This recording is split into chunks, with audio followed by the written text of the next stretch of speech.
Audie Murphy's name has long stood for courage, loyalty, and sacrifice. He was the boy from Texas who rose from poverty to become the most decorated soldier of World War II, a Hollywood actor, and an enduring American hero. Yet behind the medals and the fame, there was another story, one filled with shadows, hidden struggles, and unanswered questions. His death in a mysterious plane crash at only 45 shocked the world, but the deeper one looks, the more disturbing details begin to surface. What really happened to Audie Murphy, and why do so many pieces of his life remain unsettled? A boy from Texas who became a legend. Audie Leon Murphy was born on June 20th, 1925 in Kingston, Hunt County, Texas. He was the seventh of 12 children in a poor family of sharecroppers of English, Irish, Scots-Irish, Scottish, and German descent. His father, Emmett, drifted in and out of the household before abandoning the family altogether, leaving his mother, Josie Bell Murphy, to raise the children under crushing poverty. Audie left school after the 5th grade to pick cotton for just $1 a day, a sum that barely kept the family alive. His natural skill with a rifle was not a matter of sport, but survival. Hunting rabbits and small game meant the difference between his siblings eating or going hungry. When his mother died of illness in 1941, Audie was just 16. Her death devastated him, and Hunt County authorities placed his 3 youngest siblings in an orphanage. Audie, already hardened by poverty, now carried the burden of adulthood far too early. Later in life, he admitted that when his mother died, she took something of me with her, leaving him in search of a piece of himself he would never truly recover. In the wake of Pearl Harbor, Audie's desire to join the fight was immediate, but he was small and underweight, repeatedly rejected by the Army, Navy, and Marines. Only through the help of his sister, who falsified his age on enlistment documents, was he finally accepted into the U.S. Army in June 1942. At just 17 years old, he was sent to Camp Walters, Texas for training. His boyish face and slight build earned him the nickname Babyface, but those who laughed at him would soon realize he possessed a ferocity and determination beyond his years. From there, Murphy's story became one of the most remarkable transformations in American military history. He was shipped overseas, first fighting in Sicily in 1943, then at Anzio in 1944, and across the battlefields of France. What began as a boy too small for the uniform became the soldier who would one day be called America's most decorated hero. The hero of Holtzwihr and the Medal of Honor. By early 1945, Audie Murphy had already fought in North Africa, Sicily, and Italy, enduring the brutal battles at Anzio and the push through Rome. His determination and raw courage carried him from private to staff sergeant and eventually to a battlefield commission as a second lieutenant, all before his 20th birthday. But it was on January 26, 1945, near the village of Holtzwihr in France's Colmar Pocket, that he cemented his place in history. The weather that day was bitterly cold, the ground frozen and scarred by war. Murphy's unit, Company B of the 15th Infantry Regiment, 3rd Infantry Division, was under heavy assault from advancing German tanks and infantry. Recognizing the hopelessness of holding their position, Murphy ordered his men to retreat into the nearby woods. He stayed behind, armed with a field telephone, coordinating artillery fire dangerously close to his own position. His intent was simple: protect his men at all costs. Nearby, a USM-10 tank destroyer was hit and set ablaze. Its crew abandoned the burning vehicle, but Murphy saw an opportunity. Against all logic, he climbed onto the flaming tank destroyer and manned its .50 caliber machine gun. Standing exposed on top of the wreck, he opened fire. For nearly an hour, he held off waves of German infantry, cutting down advancing soldiers even as enemy fire raked his position. At one point, the enemy closed to within 10 yards, and still, Murphy refused to give ground. Despite being wounded in the leg, he fought until his ammunition ran out, then limped back to his men and organized a counterattack that forced the Germans to retreat. His one-man stand saved his company from destruction. Witnesses credited him with killing or wounding more than 240 enemy soldiers, though Murphy himself never claimed a number. For this act of defiance and valor, he received the Medal of Honor, the highest military award the United States can bestow. It was just one of an astonishing 28 decorations, including every U.S. combat medal for valor, as well as honors from France and Belgium. By the time the war ended, Audie Murphy was hailed as the most decorated American soldier of World War II, a boy from Texas who had become the very symbol of courage under fire, from battlefield to Hollywood. When Audie Murphy returned to the United States after the war, he was hailed as a national hero. His boyish looks, small frame, and unassuming manner stood in sharp contrast to the extraordinary feats he had performed on the battlefield. America wanted to celebrate him, and for a time the public expected him to live the rest of his life in triumph. Yet Murphy, only 20 years old, had no real plan for what came next. His first break into Hollywood came in 1945 when actor James Cagney noticed him on the cover of Life magazine. Impressed by the soldier's story, Cagney invited Murphy to Los Angeles, offering him training in acting, voice, and movement. For a while, Murphy lived in a gym, rehearsing lines and trying to adjust to civilian life. But despite Cagney's initial support, the arrangement fell apart in 1947, leaving Murphy to fend for himself in an unfamiliar world. He persisted, taking acting lessons from Estelle Harmon, and soon he was befriended by writer David "Spec" McClure. Together they began writing Murphy's memoir, To Hell and Back, published in 1949, which became a bestseller. Hollywood took notice, and Murphy landed his first starring role in Bad Boy, 1949. Universal Studios signed him to a 7-year contract, paying $2,500 a week, a fortune compared to the meager wages of his childhood. Throughout the 1950s and 1960s, Murphy appeared in more than 40 films, most of them westerns, where his quiet intensity suited the stoic, gunslinging characters he portrayed. The defining role came in 1955, when he played himself in the film adaptation of To Hell and Back. Audiences were captivated by the authenticity of a man reliving his own wartime heroics, and the movie became Universal's highest-grossing release until Jaws 2 decades later. Despite his growing fame, Murphy never fully embraced Hollywood life. He was reserved at parties, uncomfortable with glamour, and avoided the excesses many of his peers indulged in. Yet he kept working steadily, teaming up repeatedly with director Jesse Hibbs and later Joseph Mankiewicz in The Quiet American, where he demonstrated surprising range as a conflicted CIA agent, personal life, hidden battles, and financial struggles. Behind the screen image of a heroic cowboy or soldier, Audie Murphy's private life was far more complicated. In 1949, he married actress Wanda Hendricks, but the union was troubled from the beginning. Hendricks later revealed that Murphy's emotional wounds from the war cast a shadow over their marriage. He was restless, plagued by nightmares, and often carried a loaded pistol with him, unable to find peace in civilian life. Within 2 years, the marriage ended in divorce. Just 4 days later, in 1951, Murphy married Pamela Opal Lee Archer, a former airline stewardess. This time, the relationship gave him more stability. Together, they had 2 sons, Terry Michael and James Shannon, and for a time, Murphy found comfort in his role as a father.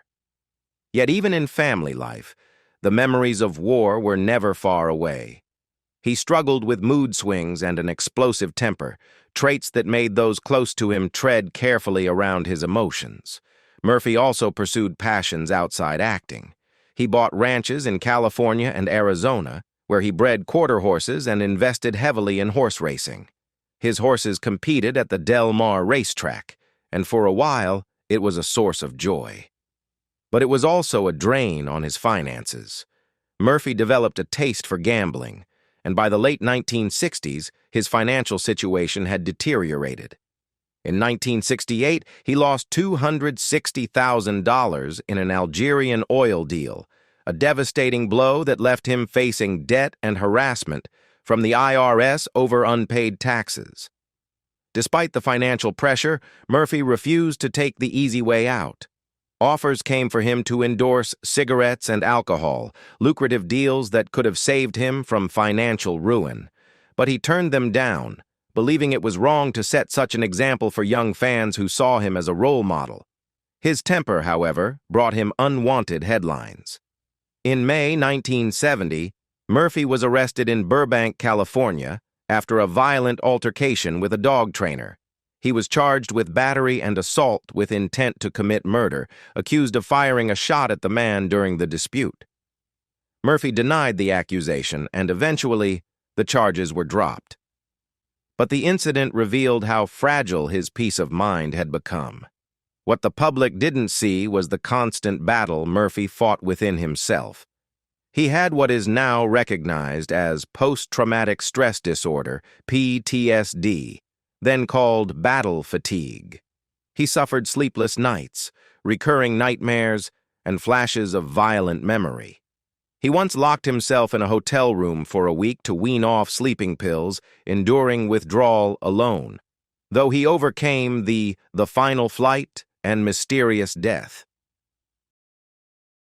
By the early 1970s, Audie Murphy was still working in film, still breeding horses, and still trying to manage his unstable finances. Yet beneath it all, he remained a man searching for peace, struggling with inner battles that never left him. In the spring of 1971, he boarded a flight that would mark the tragic end of his extraordinary life. On the morning of May 28, 1971, Murphy was a passenger on a twin-engine Aero Commander 680 Super, registered as N601J. The plane, operated by Colorado Aviation Company, was bound from Atlanta, Georgia, to Martinsville, Virginia, on a business trip. The pilot, Herman Butler, was experienced, with more than 8,000 flight hours, but crucially, he lacked the instrument rating required to fly safely in poor visibility. Even more troubling, Butler had logged only about 6 hours flying this specific aircraft model. The weather was unforgiving. Heavy rain, fog, and low clouds reduced visibility to almost nothing. Witnesses in Virginia reported seeing the plane circling dangerously low, at times just 150 feet above the ground, struggling to stay on course. At one point, the aircraft even attempted an emergency landing on a highway, but failed to set down. By 11:49 a.m., Butler contacted the FAA at Roanoke's Woodrum Airport, admitting he was trying to land. But by then he had already overshot Martinsville and drifted dangerously close to the Blue Ridge Mountains. At 12:08 p.m., the Aero Commander slammed into the side of Brush Mountain, about 14 nautical miles northwest of Roanoke, at the 2,700-foot level. The impact tore the aircraft apart, igniting a fire that left wreckage scattered along the wooded slope. All 6 aboard, including Murphy, were killed instantly. For 3 long days, families and the public waited in agony as search teams scoured the region. Poor weather and the absence of a filed flight plan made the search difficult. Finally, on May 31, 1971, Civil Air Patrol members discovered the wreckage 300 feet below the mountain's summit. Rescue crews had to hike 4 miles of steep terrain to reach the site. 3 bodies, including Murphy's, had been thrown from the aircraft, while the others were found in the charred cabin. When news broke that America's most decorated soldier had died in a civilian plane crash, the nation was stunned. The man who had survived countless battles, who had stood alone against tanks and infantry, had perished in peacetime, lost to weather, poor judgment, and perhaps fate itself. Yet even in death, questions lingered. Why was such an experienced pilot flying without the proper certification? Why was Murphy on a plane with an operator tied to shaky business ventures? And could the crash have been avoided if just one decision had been different? The National Transportation Safety Board investigated and concluded in 1972 that the official cause was pilot error, flying by sight into weather conditions that required instrument training. To some, it was a tragic but simple explanation. To others, it felt far less clear, raising whispers of negligence, unanswered mistakes, and a death that should never have happened. Mourning and the lasting mystery. Audie Murphy's body was laid to rest on June 7, 1971, at Arlington National Cemetery, just 10 days after the crash. The funeral drew military leaders, dignitaries, and fellow soldiers. Among them was George H.W. Bush, then U.S. Ambassador to the United Nations, and General William Westmoreland, Chief of Staff of the Army. Members of the 3rd Infantry Division, Murphy's own wartime unit, stood in solemn tribute. Unlike other Medal of Honor recipients whose gravestones were decorated in gold leaf, Murphy had requested his stone remain plain and simple, like that of an ordinary soldier. His headstone, modest and unadorned, bore a birth year of 1924, a lingering reminder of the falsified records he had used to enlist as a teenager. Today, his grave remains the second most visited site at Arlington, surpassed only by that of President John F. Kennedy. In the years following his death, memorials multiplied. In 1974, a granite marker was erected near the Brush Mountain crash site, high along the Appalachian Trail, where hikers still pause to pay respects. In 1975, after years of legal battles, Murphy's widow Pamela and their 2 sons were awarded $2.5 million in damages for the accident, a sum that could never replace their loss but acknowledged the negligence behind the flight. Pamela Murphy quietly built a new life, taking a modest job as a clerk at the Sepulveda Veterans Administration Hospital in Los Angeles, where she worked for 35 years, respected for her humility and dedication. Murphy's legacy lived on through civilian honors as well. His star on the Hollywood Walk of Fame remains a reminder of his dual life as both war hero and actor. In 2013, his home state of Texas awarded him the Texas Legislative Medal of Honor, the state's highest military recognition, decades after his passing. But perhaps his most enduring impact comes not from medals or films, but from his candor about the invisible wounds of war. Murphy was one of the first public figures to speak openly about what we now know as PTSD. He admitted to sleepless nights, flashbacks, and emotional turmoil at a time when such admissions were considered shameful. He warned that soldiers returning from Korea and Vietnam would face the same hidden struggles, and he urged the government to take those wounds seriously. His advocacy laid the groundwork for later awareness of mental health in veterans. Audie Murphy's life was filled with triumphs, scars, and contradictions. He was both America's most decorated soldier and a man forever haunted by war. His death left a hole in history, a story that still feels unresolved. Do you think Audie Murphy should be remembered more for his wartime heroics, his Hollywood career, or the tragic mystery of his final flight? Let us know in the comments below. And don't forget to like this video and subscribe for more untold stories from history.